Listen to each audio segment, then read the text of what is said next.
হাসিনা সরকারের জঞ্জাল কাটিয়ে যৌক্তিক সময়ের মধ্যে সুষ্ঠু নির্বাচনের আহ্বান জানিয়েছেন বিএনপির স্থায়ী কমিটির সদস্য অবসরপ্রাপ্ত মেজর হাফিজ উদ্দিন আহমেদ। সকালে প্রয়াত রাষ্ট্রপতি জিয়াউর রহমানের সমাধিতে শ্রদ্ধা নিবেদনের পর তিনি এই আহ্বান জানান। এদিকে জাতীয় প্রেস ক্লাবে আলাদা কর্মসূচিতে দলের আরেক স্থায়ী কমিটির সদস্য ডাক্তার AZM জাহিদ হোসেন বলেছেন, সব ভেদাভেদ ভুলে যার যতটুকু সামর্থ্য আছে তা নিয়ে বন্যার্ত মানুষের পাশে দাঁড়াতে হবে। বিস্তারিত আওলাদ বাবলুর প্রতিবেদন।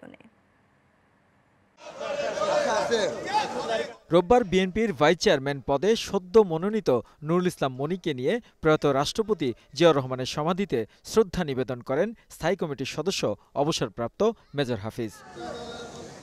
পরে তিনি বলেন, আওয়ামী লীগ সরকারের রেখে যাওয়া দীর্ঘদিনের জঞ্জাল, অর্থনীতির মারাত্মক ক্ষতি ও গুম খুনের বিরুদ্ধে ব্যবস্থা নিতে অন্তর্বর্তী সরকারকে সময় দেবে বিএনপি। তবে যৌক্তিক সময়ের মধ্যে সুষ্ঠু নির্বাচনের উদ্যোগ নিতে হবে বলেও মনে করেন বিএনপির এই নেতা।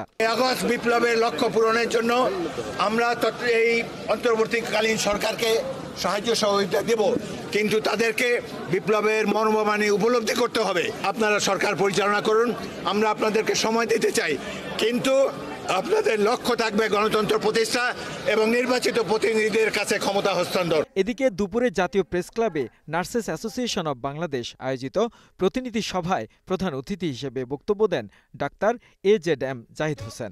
আজকে যারা মাথাচাড়া দেওয়ার চেষ্টা করতেছে, ছাত্র জনতার বিপ্লবের পরে দেশের বন্যা পরিস্থিতিকে অনেক বড় একটি দুর্যোগ বলে মনে করেন তিনি।